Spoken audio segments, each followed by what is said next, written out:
Hi, my name is Sean McIntosh. I'd like to thank you for joining us today for this webinar on the impact of merger, acquisition, and divestiture activity on Microsoft licensing. Lines will be muted during the webcast and questions will be answered at the conclusion of the presentation. If you have any questions, please submit them via the chat console and we'll answer them at the end of the presentation. This webinar is being recorded and will be available for encore viewing at method180.com. Our speaker today is Mike Austin. Mike leads the service delivery team at Method 180 and has successfully negotiated over $1 billion in Microsoft contracts over his career. He spent almost a decade working at Microsoft in licensing and related roles and has extensive experience with the best practices for licensing cost reduction. With that, I'll turn things over to Mike to get the presentation started. So good afternoon, everybody. Thanks for joining us. I'm going to keep the commercial activity around, who Method 180 is to just a real short couple of sentences here, but we're a bunch of ex-Microsoft folks, a team of people that help organizations drive and build more cost-effective contracts with Microsoft, as well as we provide some services around audit assistance. So if you are in an audit or a SAM engagement with Microsoft, or you just want to do a self-assessment and get a handle on your Microsoft licensing to optimize, make sure that you're compliant, or figure out better ways to use your licenses, we offer services around those. But today we're here to talk really about M&A activity and how does that impact your Microsoft licensing. And I think before I kind of really dive into it this afternoon, I think one of the key messages that I want to get across is probably twofold message here. One is this is a very important topic if your organization does M&A or is in the process of it. For a couple of reasons. One is that we're seeing more and more organizations, as they kind of go through and look into what's going on, that we're finding, that they're acquiring organizations where there are significant gaps in their licenses, and there's things that could potentially have been done, during the acquisition that could have minimized that, and we'll talk about that. But I think most importantly, we believe, and not just us, but Gartner and others out there believe that M&A activity is one of the key things that drive audit activity within not just Microsoft, but the various software publishers out there. And so today we're going to talk a little bit about what I see as kind of there's always more than this, but if I really boil it down, I think that there's really three basic types of M&A activity. Where you acquire a portion of a company, so you're buying a business unit or a business under an umbrella of companies, you're acquiring the whole company, or the averse, you're divesting portion of yourself from a parent company. And each one of these, depending on where you sit in those, whether you're acquiring a part of a company, if you're acquiring a whole company, or I guess divesting your whole company, or divesting just out of a company, there's different things that you should be doing to prepare for this, depending on which one of these scenarios that you want to, or you're in. And so I'll talk, as I'm talking this afternoon, I'm going to try and give examples of, each one of these and what the impact is, or things that you should be doing. And if you've attended any of my other webinars that we've done in the past, I think today's going to be a little bit different. In the past, we talk a lot really about how Microsoft licensing works and the nuts and bolts of it. And today, we're really going to be talking about key concepts of, strategies and things that you should be doing as you're going through these activities that then would drive down into the kind of real deep licensing topics. But one of the key things to note in M&A, and that this will become more relevant as we talk this afternoon, but when you're acquiring software, and I'm not talking about if you're buying a company and acquiring the software, just software in general, there's no such thing as ownership. You have the license to use the software, you don't own the software, and that's a key thing to understand, because as you dive into the contracts, depending on what it says around transferability of that license and things like that, could really have an impact on the end result of what's happening when you're acquiring somebody. So I think one of the things to note is, if you are going through any M&A activity, is to really understand that it doesn't matter if I have an enterprise agreement with Microsoft, doesn't have a select agreement, I don't really own software. I just have the license, the right to use that software. And what the contract says dictates what I can or can't do in a number of different areas. And so I think a couple of key points within Microsoft contracts that are important to point out is If you are in an EA agreement, and we're going to talk specifically if you're not in EA, if you're in select or open, what the differences are, or you're acquiring somebody that's in one of those programs. But in the EA, which most enterprise companies are in an enterprise agreement, there is language within the contract around acquisitions, divestitures, and mergers. But it's not, and I'm not a lawyer, I'm not giving legal advice, but if you read this clause that's up here on the screen, it's really language of convenience. And so what do I mean by that? It really doesn't state what Microsoft's going to do in an acquisition, divestiture, or merger. It just says that if you acquire somebody that changes the size of your organization by greater than 10%, they will work with you in good faith to determine how to accommodate the changed circumstances. So that's just a clause of convenience. It doesn't state anything, doesn't say they do anything. It just says we agree we'll talk if this happens. So I think that's a really important thing to note, because some of the stuff that happens within an enterprise agreement itself can really be detrimental to acquiring companies. And a great example of that is in the EA itself, and this is the second point I'm making here, is in the enterprise agreement itself, it has a section where you define your organization. So let's say I'm ABC, we own XYZ, we define our organization as ABC and all affiliates. And then there's a section that says, what do you want to do if you acquire new affiliates? And you could include or you could exclude. If you clicked include it, if you buy somebody, you're automatically forced to true them up. Now, if they're in an enterprise agreement, you might be looking at merging the two contracts, but there is that language that Microsoft will leverage when they're doing this. And so it's important when you do M&A activity to really look at the contracts, look at how those were filled out, look at what your rights are. And we've seen this clause really be detrimental to some organizations. One that I worked with recently, they actually made an acquisition where they were in an enterprise agreement. They had checked that box. They had done it because they wanted to maintain all their software assurance, and they figured that was the best way to ensure that always happened. But what ended up happening was they acquired an organization that actually had just exited an EA a couple of months prior, owned all the most current licenses, and were facing an 8-figure true-up because they clicked that box where they had all the most current entitlements, were completely legal, and it was a very vicious negotiation with Microsoft around how to merge those together, because Microsoft just said, you've selected this box, you need to true them up, and you owe us this 8-figure true-up. So you really want to understand what those contracts state and get ahead of them in as much as possible. So I kind of say that there's really kind of 5 steps to licensing due diligence when you're doing an acquisition. I'm going to talk specifically about some examples here in a few minutes, but the first step is really to review the policy and procedures of both companies and how they purchase software itself. In other words, are they both in an EA? Does one buy software assurance, one doesn't?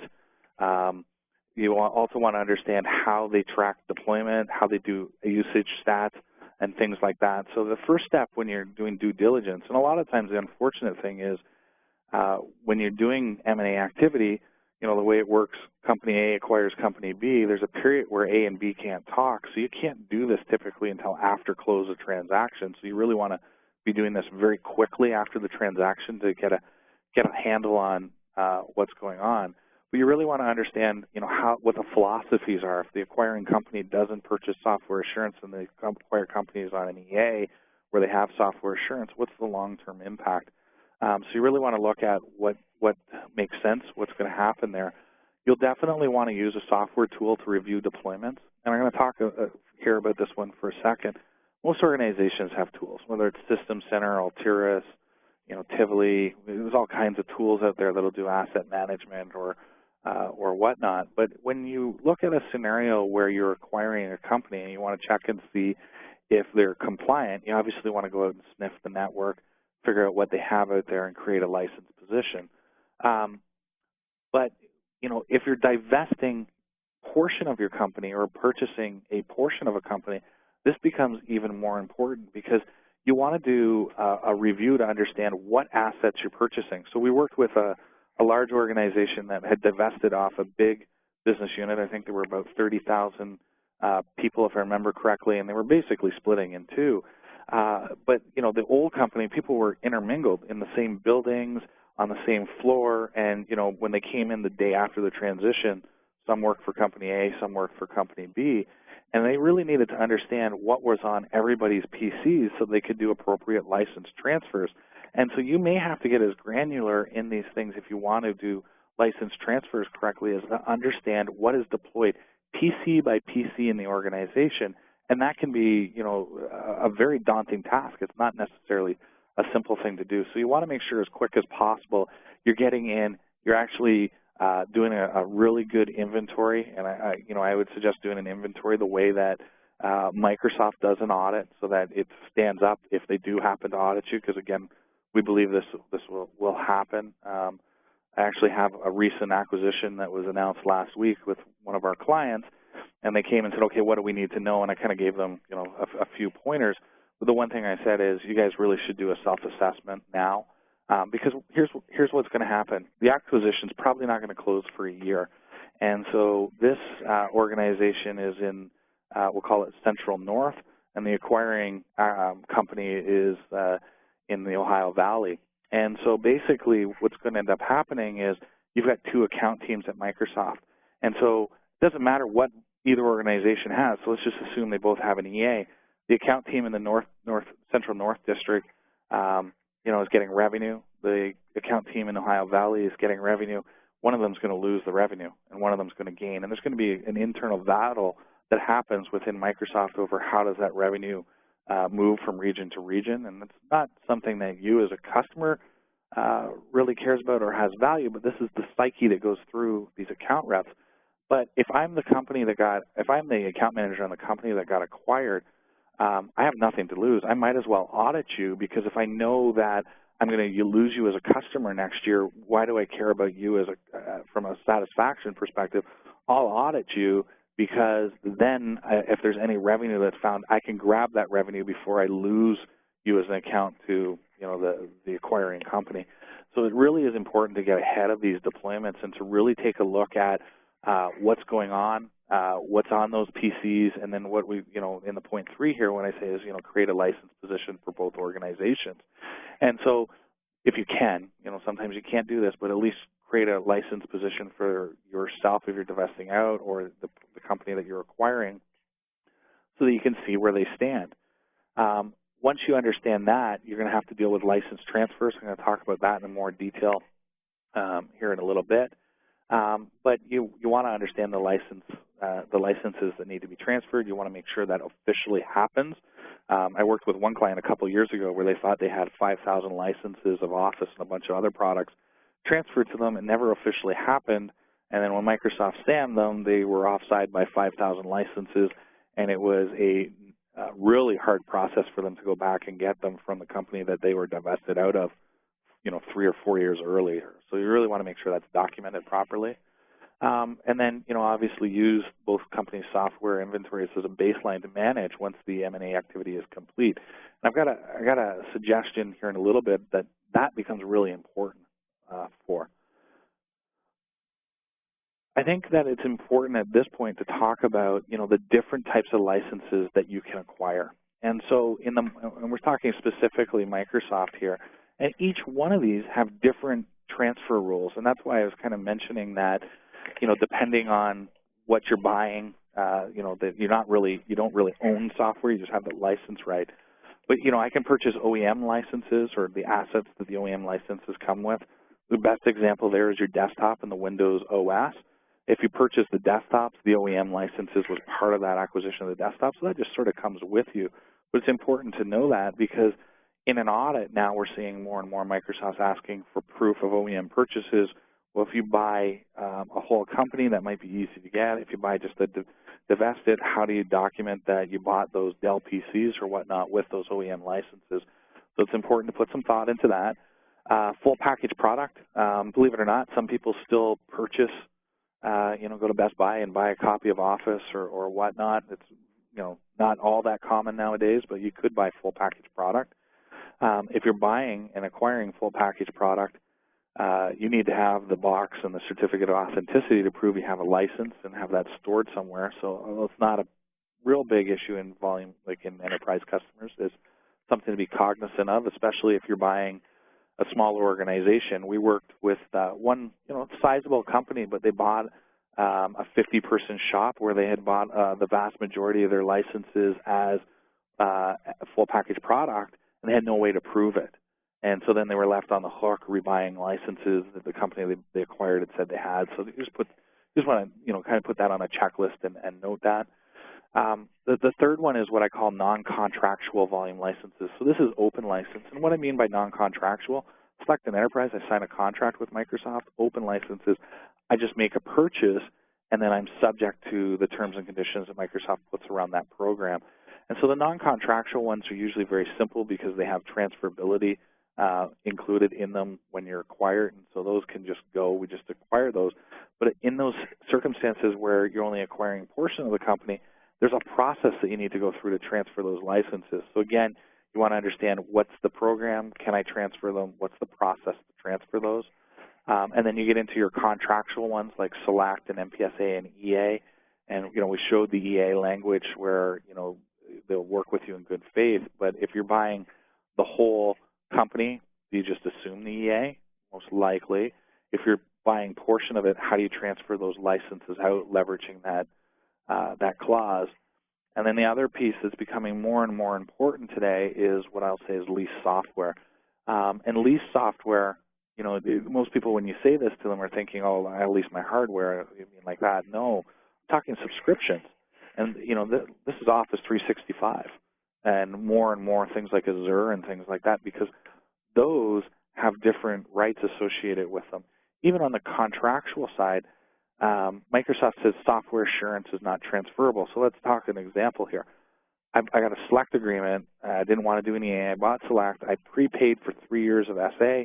6 months later, I come along. I'm acquired, or we're acquiring a portion of the company. We want to transfer those licenses. We can only transfer the Office 2016 entitlements that they got with that purchase.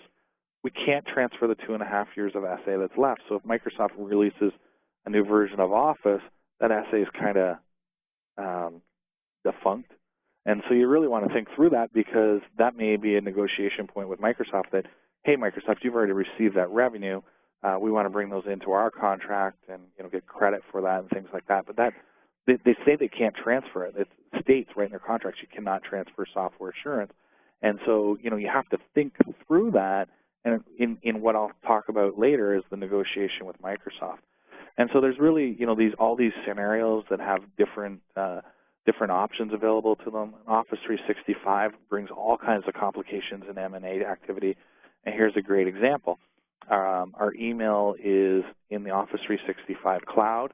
As part of our acquisition or divestiture, we're responsible for managing the email system for that time period where the divestiture is happening. There's a provision in the activity that says we're responsible for managing email for 6 months, and then we'll hand it off to the acquiring company or the new company. Well, how do you do that with Office 365? Right? You can't have multi-tenant. You can't have multi-domain. So how do you manage that stuff? Microsoft will tell you it's simple. Just create the new company in Office 365 and get the appropriate Office 365 licenses. But again, if I've prepaid for a year and now we're doing a divestiture, is Microsoft getting double payment? And so there's all those complications that need to be thought through. It's not as simple as Microsoft likes to say. Well, just create another Office 365 tenant, move them over there, and we'll take over the management. You don't have to worry about that. And so I wanted to talk a little bit about, some examples of what to do when you're merging, or, the types of things that could happen and some things that maybe you want to think about when you're merging contracts, right? So we're just going to say, let's just make it very simple. Company A acquires Company B. We're not divesting a portion of it. We're doing the whole company. Even where you're only purchasing a portion of it, the same thing happens because you're going to try and transfer out the licenses. But let's just assume Company A acquires Company B. Both companies have an enterprise agreement. So what sorts of things do I need to think about when it comes to Microsoft licensing? The first is what I'm going to call enterprise products. So if I've got an EA, enterprise products are Office, the Windows OS, the Desktop OS, and then our CALs, our Core CAL or our eCal. And then that also kind of flows into what you call enterprise online services, Office 365, E3, E4, E5, and E1. And so the first thing you want to look at when you're considering, do I merge the contracts, is what does each company have? And so, here's a great example. I've got a client that is on Office 365, purchase another customer that only has Office and Core Cal in the EA. And so now they're trying to figure out, how do we merge these two contracts? And my question to them is, do you want to? Or when do you want to is going to be the key question. Maybe it's not, call it day one. Maybe you run both contracts, because those two product sets don't match up. You're on Office 365 with eCals. They'd have to buy the Windows OS because they don't have it today on the acquired company. And so there's all kinds of nuances that go into that. It's not very often that you see an acquisition where they both have E3, Windows OS, and eCal. And it's usually some off mix. So you have to think about, how do we bring that in? Because the thing to remember is Microsoft likes that standard, platform on those enterprise products where everything is the same. And so, yes, you can negotiate maybe where we leave, Company A on eCal and Company B on Core Cal, and we sort of manage through that. But they're going to try and really push everybody up to what I'll call the highest common denominator. So if one has Core Cal and the other has eCal, they're going to try and push to get 100% of the users on eCal. So you really got to take a look at what products they have before we determine, do we want to merge these contracts? Very similar to, do you want to, if one's using Office 365 and one's not, do you want to merge those? The other thing I would say is you want to look at expiry dates, because there may be benefit to letting both of them ride for different times and then renegotiating when, the first one expires, or merging them together, say 18 months down the road when the first one expires, let's merge them together at that point in time. But you'll also want to look at pricing. So, a great example would be the one that I was talking about. One of their considerations is they're both level B clients. When they merge, they actually become a level C EA, which provides better pricing. So you want to look at not just your pricing, but your level. And you also want to look at each contract to determine, what's the price per unit that they negotiated regardless of level, because maybe one, did something that got a really great deal, and you want to look at leveraging that. So you want to look at all the pricing. The other thing you want to look at is concessions. So what concessions were granted during the negotiations? Did Company A have a clause negotiated that's just rock solid, does really good things for the business that we don't want to give up? So you want to look at those sorts of things.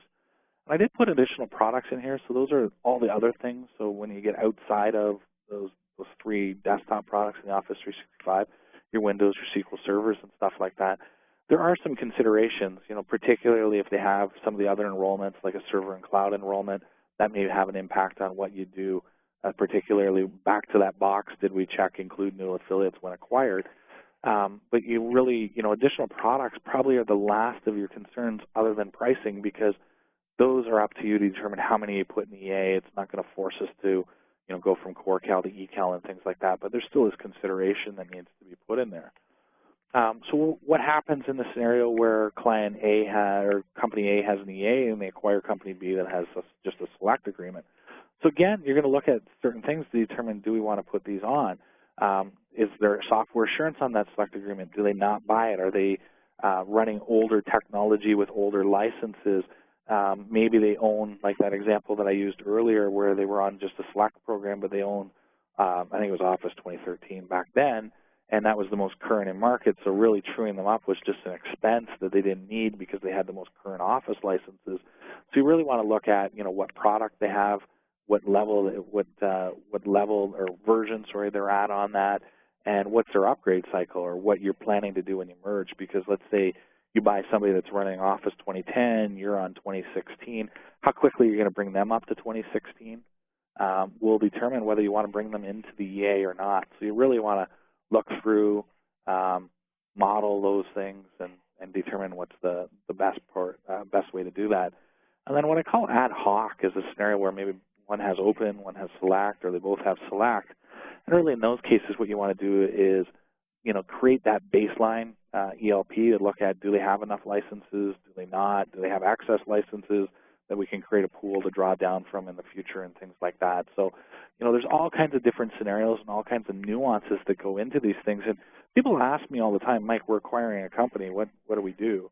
And, the answer is you put together a team and you take a look at all these things, because no two mergers and acquisitions and the contracts that are being acquired and how they're purchasing licenses are the same.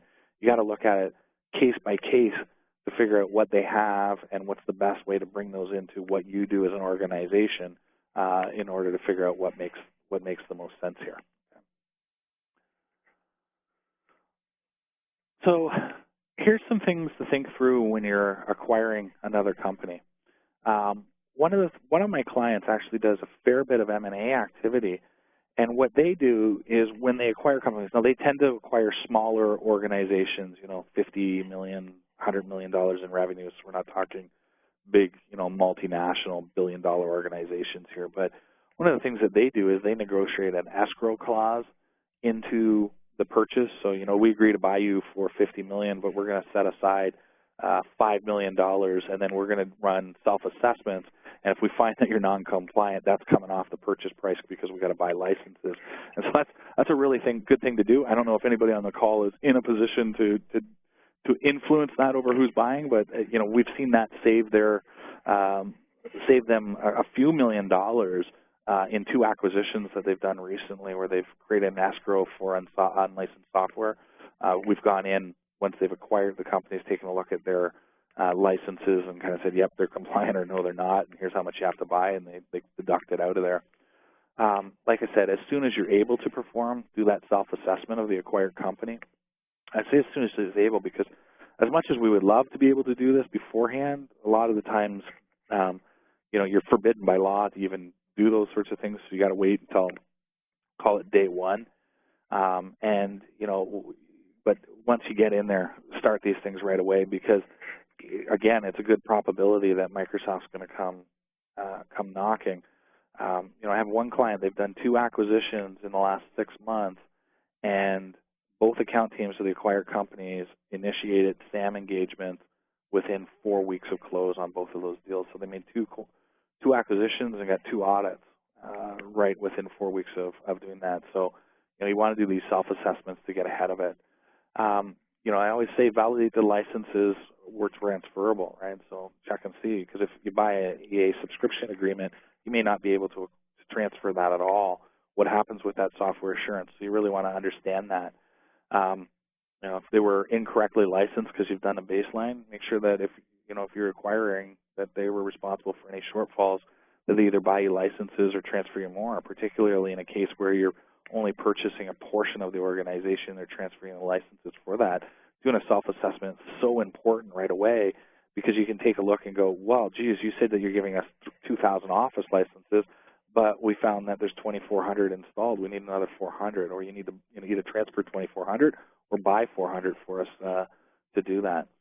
I always say that in these processes as well, you probably find some extra licenses, and so you want to create a pool that you can potentially utilize those to avoid future true-ups, right? So that's another good thing that can happen by doing one of these baseline assessments. And then once you've done that, once you understand where both organizations are, at that point in time, that's when you want to figure out, should we renegotiate with Microsoft? Should we merge the contracts? Should we leave them in force? And then you go to Microsoft and you start the negotiations. So you might negotiate a new EA. You may just say we're going to leave them both, but not until you get to this point do you do that. And then where there are license transfers to be done, you need to get that in writing from Microsoft. Now, one of the things to note about license transfers are it is I'll call it manual process. It is an amendment that's done typically that says we're getting 2,000 of this, 500 of these, 400 of these, and these versions are what we're entitled to. But if you're the acquiring company, that never gets included in any of your licensing records with Microsoft. Okay, so let's just let that sink in for a second. I do a license transfer. I get Microsoft to run a Microsoft license statement, an MLS that shows all our licenses. Those acquired licenses are not going to show up in the MLS. Microsoft does not put those in their systems. And so it's up to you as an organization to manually keep track of those and to keep the records of those so that you can show those in an audit. And that doesn't just become important for when you have for an entitlement. So in other words, I got an Office 2016 license or 2013 license. But that becomes important for underlying software assurance. So if we're doing a transfer where Microsoft then is allowing us to add SA onto those because they're coming off SA, we're putting SA on. If you get an MLS down in the future, you're going to show that you're short 500 underlying licenses for SA because of that transfer. So it's very important to keep those documented. Okay.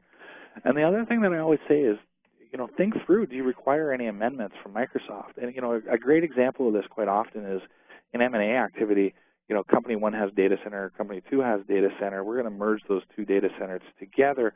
So there may be some point in time where we have incremental licenses that are needed for a short period while data center moves are going on, but then we're going to get back to a, business as usual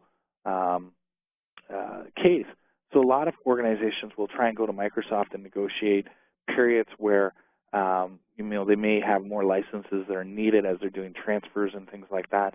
So that's just one example, but there's all kinds of things that you may want to think through. Do I need to go and negotiate something specifically with Microsoft? Another example is we're going to be responsible for managing their infrastructure for a 1-year period until they transition off of our infrastructure.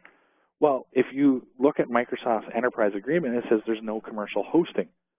So now all of a sudden we're managing the infrastructure for, we're doing commercial hosting. And so we can't use their EA licenses, we can't use our EA licenses. Microsoft will call that SPLA. I won't get into all the details, but you can't do that in theory by the contract. So you may need to go in Microsoft and say, this is what we're doing, we want you to acknowledge it, and we're both going to have licenses and you guys are okay with it and things like that. So that you really want to think through, is there anything that we need to go and ask Microsoft on for an exception as this process happens, okay? So what should you do after an M&A? So you've gone through this process, you've done the baseline, you've done all the license transfers. So you want to make sure that you educate your team on the acquisition and transfer process. So just what I was speaking to, those don't go on the Microsoft MLS site. Make sure that you get it in writing. Make sure the team knows that. Make sure they know where it's documented. Make sure that they know anytime they get licensed positions that all these extra licenses are there. Obviously, you'll want to request from Microsoft or the resellers all the contracts that the company that you acquired had, both their license agreements. You want to make sure that you have access to their licensing portal, the MVLS site with logins and all that sort of stuff so you can see all their information. You'll want to review all the entitlements that you're acquiring or divesting out, create that license position, and then determine how best to combine the licenses. So, again, it's really all about just making sure that you understand exactly where you're at. Do I have enough entitlements? Create that ELP for yourself, and then figure out how best to handle that scenario with Microsoft. And one of the other things I always get asked when we are doing M&A, can I protect myself from an audit? And so I don't think there's any way you can stop Microsoft from auditing you in M&A. Now, there's a clause, depending on the version of the audit clause that you have, and it's different in different contracts, but for the most part, it's pretty similar. There is something that says it can't be disruptive to the business, so you may be able to kind of push them off and say, look, we're doing this acquisition. There's no way we can focus on an audit right now or a SAM engagement right now. We want you to push it off. You may be able to do that, but the reality is that if they want to do it, it's going to come, right? So what should I do? Again, understand what the contract says you can and can't do. So in other words, am I forced to true them up? Do I not have to true them up? What products do they have? How does that combine into ours? Understand how your licenses are counted. One of the things that I had a client do once that was a really big mistake, and fortunately we got ahead of it, but the way that they were counting in their EA was different than the way that this client, the company that they acquired, was counting in theirs. And so they just assumed that it was kind of business as usual, and that actually meant that they were undercounting licenses by a significant amount. So really review those contracts to make sure that there's none of those concessions, right? And then what I would always say is that process where you're going to go through the inventory is make sure you understand the process that Microsoft uses as they audit you, right? Because a lot of people will say, okay, well, we do our user counts based on HR. Well, Microsoft does user counts based on AD. So if you're acquiring somebody, let's audit AD and figure out how many users are in there. Let's look at the AD data, as scary as it may be, and figure out what's valid users versus noise, and let's document what's noise and create our stories around that. Understand that they are going to run or want to run scripts and their map toolkit as sources of inventory, even if you have, SCCM or some other tool. I always tell people it's kind of funny. Microsoft creates SCCM, but in an audit scenario, they won't even accept SCCM data. Understand the process that they're going to do and run that process on whoever you're acquiring. Or if you're divesting out just a portion or acquiring just a portion, run that process on that portion. Even if it's hard to do, take the time to try and figure it out, because it'll save you in the future when they come knocking. You just hand over your results and hopefully they'll just accept them, right? And then, last, what I would say is here's some of the things that we can definitely help you with. A lot of our clients go through M&A. We do these sort of self-assessments in acquired companies to see, if they're licensed and things like that. But, we can come in and we can look at the contracts of both companies to understand what you own based on those contracts. We can help you develop a strategy on how to combine the two, combine the contracts. Does it make sense to do it today? Does it make sense to wait? All that's going to depend on your unique scenario, but we can definitely look at those sorts of things. We can perform self-assessments to help you understand what's deployed, what the inventory level is, and create that optimized license position, and then develop strategies around shortages and how to mitigate them, or identify the overages and create that pool of licenses that you can use in the future, and then right down to helping you ensure that your license transfers are, correctly documented with Microsoft, and giving you some best practices and ideas around how to, keep that stuff documented so you don't lose it. And so that's really all I have today. Sean, I'm not sure. I think I saw a couple or maybe one question come up on the chat there. If you want to. Yeah. No, Mike. We've actually had several questions. Oh, excellent. Okay. No. So let me just get started. I'm just going to take these in the order that I received them. First question is there a way to combine two enterprise agreements with different anniversary dates within the same year? My company tried to do so in 2014. However, Microsoft would not approve it, and I was never given a reason why not. Okay, so the short answer is yes, there is a way to do it. My guess, without knowing the specifics on this one, is so what happens in Microsoft is you get different regions, right? So you got East, Central, Southeast, Northwest, Pac West. So you get all these different regions, and then within the regions you get different segments within Microsoft. So you have the enterprise or EPG group, enterprise and partner group. You have SM&P, and then you get various teams within them. And so what we see happen a lot of the times in M&A activity, which is not the customer's fault. So this likely wasn't your fault. You probably got caught up in Microsoft politics, would be my guess. You acquired a company in a different region and in a different segment, and they don't know how to internally handle the transfer of revenue and quota in that scenario, and so they just say, no, we're not going to do it. So it's not the right answer. There's definitely things that you can do, which usually means escalating, and sometimes escalating to very senior levels within Microsoft, but we have seen that before.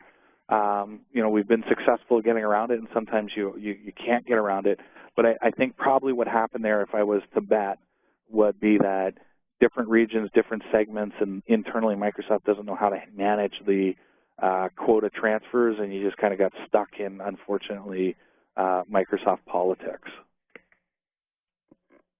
Okay, thanks, Mike. The next question is, your comment about account managers of acquired companies assumes that the account managers have the ability or are the authority that issues audits to customers. This strikes me as odd. Can you just confirm that? Yeah, so what I would say is there's a few different ways that audits occur within Microsoft, and your account managers definitely can nominate you. Usually it's not an official, what I'll call official audit, right? It's more likely they would do what they call a software asset management engagement. Now, the process that happens in an audit and the SAM engagement is exactly the same. There's just difference in terms of, there's no penalties. Microsoft pays for the SAM agreement or SAM engagement and things like that. But they absolutely can. In fact, part of the account teams are SAM people at Microsoft. So they'll try and tell you, if you're talking to them, oh, we don't control that. That's true. Sometimes they don't. That's just, your numbers drawn at the corporate level. But yeah, no, your account reps absolutely can influence. I would say SAM more than audit, and I use those two words interchangeably. Like I said, what happens? The process that you go through is the same. They're going to come in, look at AD, run scripts, want inventory, do an ELP. All that's the same. The difference really is if they audit you and find you out of compliance, usually by 5%, they can charge you the cost of the audit and the penalty. Whereas in a SAM, you just do your true up, and Microsoft pays for it. But yeah, your account don't think your account team can influence that. They most definitely can influence SAM engagements happening inside of accounts. Okay, and I guess this is a follow-up question from the same person, and this is wanting to know whether audits can be generated from other parties on the MS side. I think you've kind of addressed this, but would it be possible that an audit would be requested without the AM-specific sign-off? And just to add to this, you cannot be audited by a third party outside of Microsoft, such as one of their SAM partners, for instance, without their approval, correct? Okay, yeah. So this kind of gets into some complicated areas, but I'll try and answer this. And if I don't answer this question, then please, whoever's asking, feel free to reach out, and we can jump on a quick call and go through this. But so in short, yes, there are various ways that you can get audited by Microsoft. In fact, what a lot of people I think understand but don't really kind of connect the two dots is when you sign an enterprise agreement or a select agreement with Microsoft, you're actually not signing with Microsoft Corporation. You're signing with a wholly owned subsidiary called MSLI, Microsoft Licensing Inc. I think they just use the MSLI as the official company name now. But if you look in your EA, it's with MSLI. And so MSLI can initiate EAs, and there's audit teams that work within that group that kind of fall under legal corporate affairs that can initiate audits and SAM engagements without the account manager knowing. So yes, that absolutely can happen. There's a huge team of SAM practitioners within Microsoft, and they're basically just going to rotate through and nominate customers. We tell people if you haven't been audited, you're going to expect an audit once every 3 years from Microsoft. It's just the way that it's going to happen. It's such a huge revenue generator for them. So there are other portions of Microsoft outside of your account team that can initiate either an audit or a SAM engagement. Okay, so yeah, that can happen from other areas. They do run metrics on their accounts, and there are things that flag them: zero true-ups. They'll even look at the number of Visio and project you have to Office licenses, and if they think your ratio is too low, they'll drop letters on you and things like that. So there's all kinds of things that they, potentially can trigger these things. As far as being audited by third parties, it's kind of there's almost two answers to that. So Microsoft has these SAM engagements that can be run by third parties, but they're usually sponsored through letters from Microsoft. So you get a SAM letter, we're going to do a SAM engagement, we want this third party to initiate it. And so there's a roundabout way that could happen. Now, sometimes, particularly in other regions of the world outside of, say, North America, and even here they can happen, but the BSA could initiate audits. So there are some government-type bodies that can initiate audits. Those are usually done, I'd say, much more so in, some of the third world countries and things like that.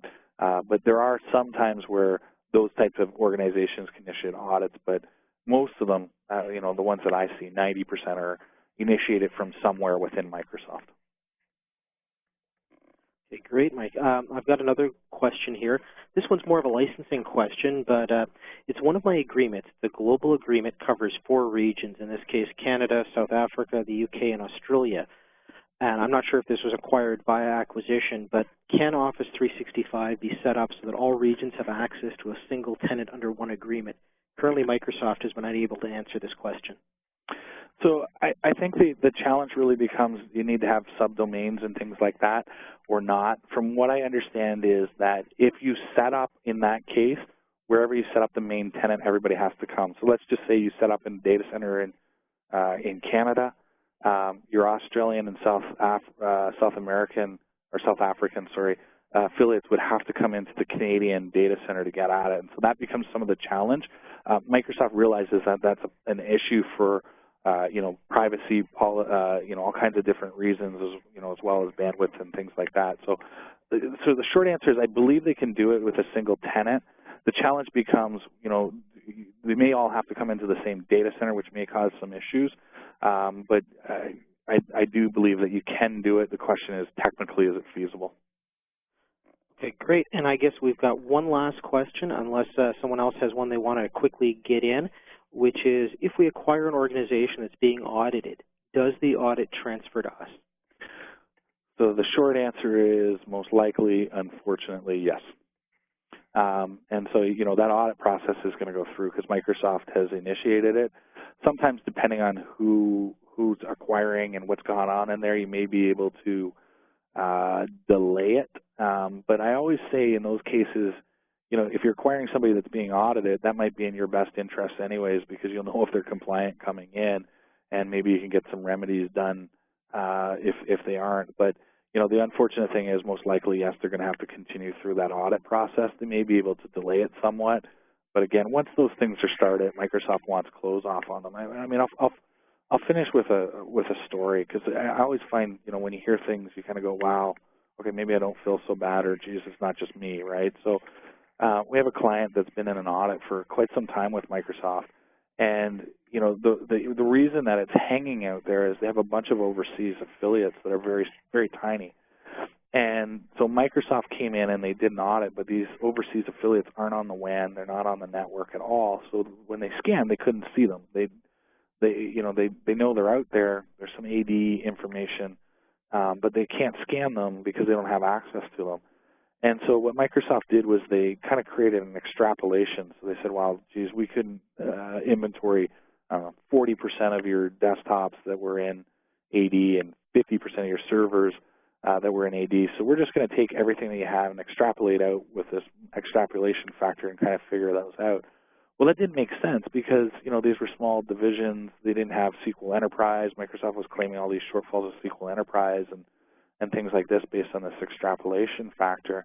And so what Microsoft, they went back and said, look, here's how we would do an extrapolation. We think this is fair based on what we know of our usage in these scenarios, and here's what we're willing to settle on. And Microsoft said, nope, because we couldn't come up with an agreeable extrapolation, we now want you to get into all 60 of these sites around the world, which, by the way, some of these are like 2 and 3 people, and do inventory on them.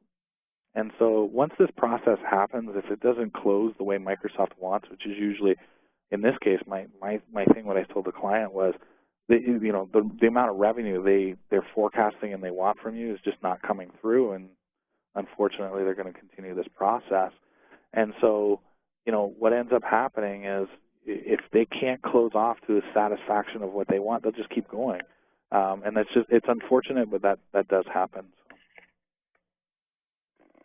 Okay, well, I think that wraps up our questions for today we've got from the audience. So I guess with that, Mike, I'd like to thank you for the presentation. I'd like to thank everybody for joining us today.